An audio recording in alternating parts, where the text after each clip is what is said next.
For most of our lives, the game we loved was, well, it was just a game, right? Played on a field, watched on a screen. But something shifted. Behind the scenes, there's been this quiet revolution. And today, we're going to pull back the curtain and show you exactly how your favorite sport turned into one of the most sophisticated business machines on the entire planet.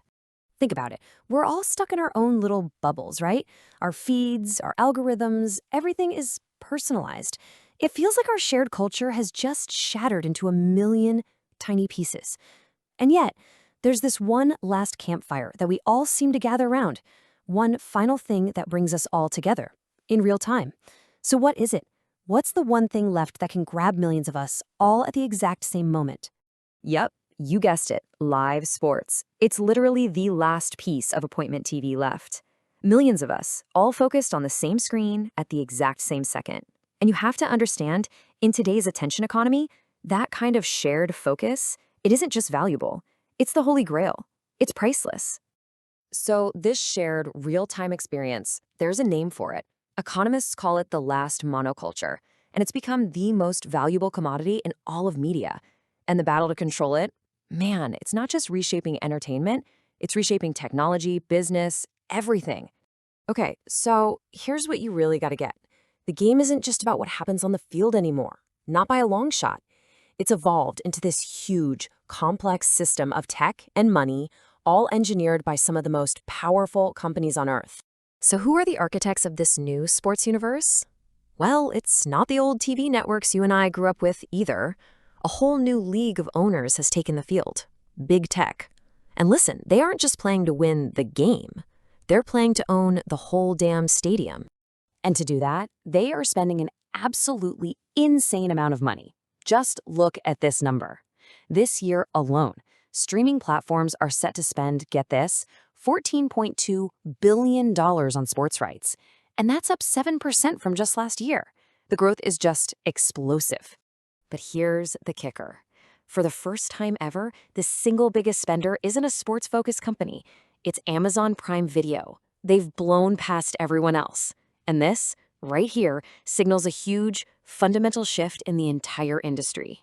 But here's the real twist. And you gotta understand this. They're not spending all those billions just to sell you a sports package. They're using a classic business play called a loss leader. The game itself? That's just the bait. It's the shiny object designed to lure you into their real world, which is way more profitable. And this slide right here, it lays out the real game plan perfectly.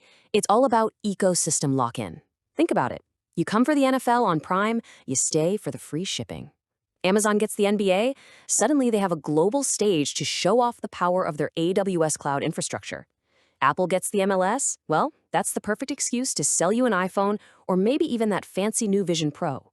And YouTube gets NFL Sunday Ticket, bam, that's how they get you hooked on YouTube TV. You see, the game is just the front door to their entire universe of products and services. But controlling the broadcast is only step one, because the real revolution, it's happening inside the game, and it's all being powered by AI. I'm not kidding. This tech is rewriting the literal physics of the sport, how it's played, how it's coached, and how we, the fans, even understand what we're watching. I mean, for 100 years, we only had the box score, right? Points, rebounds, assists, that was it. But now, AI can see things the human eye just misses. It can put a number on these complex, invisible forces on the court, things that used to just be a coach's gut feeling. Okay, let's make this real. Look at what the NBA is doing with Amazon Web Services. They've literally invented new stats. There's something called the defensive box score that can finally actually measure the true impact of a lockdown defender. There's shot difficulty, which calculates just how insane that contested, buzzer-beating three-pointer actually was. And my favorite? Gravity. It quantifies how a superstar like Steph Curry literally bends the defense towards him, creating wide-open shots for his teammates, even when he doesn't have the ball. It's amazing. And look, this whole tech integration, it's not just about throwing new stats on the screen.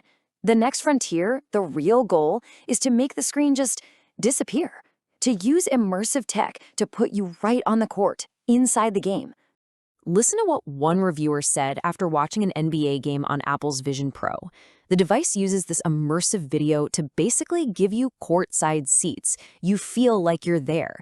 See, this isn't just watching anymore, it's experiencing.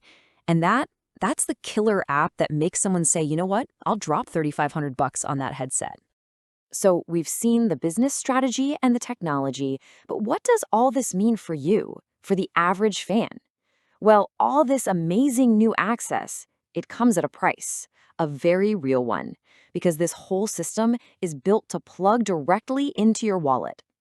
I mean, remember when you could catch pretty much all the games on just a few channels? Yeah, those days are long gone. Today, just to follow one league, say the NFL, you have to build what they call a subscription stack. You need YouTube TV for the Sunday games, you need Amazon Prime for Thursday Night Football, now you need Netflix for the Christmas games, and you need Peacock for their exclusive games. It's a lot. That whole dream of cutting the cord to save money, it's turned into this nightmare of a dozen different bills. So what's the grand total when you add it all up?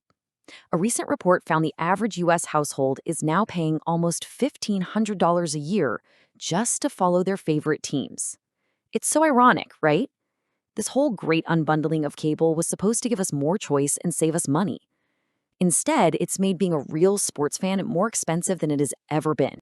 So if fans are paying more and old media is losing out, where is all that money going? It's all funneling upwards. It points to a very clear endgame and the rise of a new kind of winner in this whole space, the super aggregator. And the winning formula, the playbook for these companies, is now crystal clear. Step 1, you acquire the exclusive rights. You buy up that last monoculture. Step 2, you layer your own proprietary AI and data on top of it. You make your broadcast impossible to copy. Step 3, you make the experience unforgettable with immersive tech like VR. And then, the final move, you use all of that to lock the fan into your real business, your ecosystem of shopping and gadgets and services. So in the end, it all comes down to controlling the entire chain.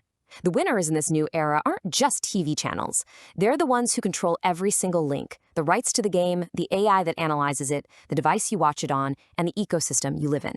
So that leaves us with one last kind of chilling thought. You know that feeling when your team hits a last-second shot to win? That pure joy, that passion, that loyalty you feel? What is its role in this whole new machine? Is it possible that our emotions, the very soul of what makes us love sports, have just become the fuel for the most perfect, most sophisticated business machine of modern times? It's something to think about the next time you tune in.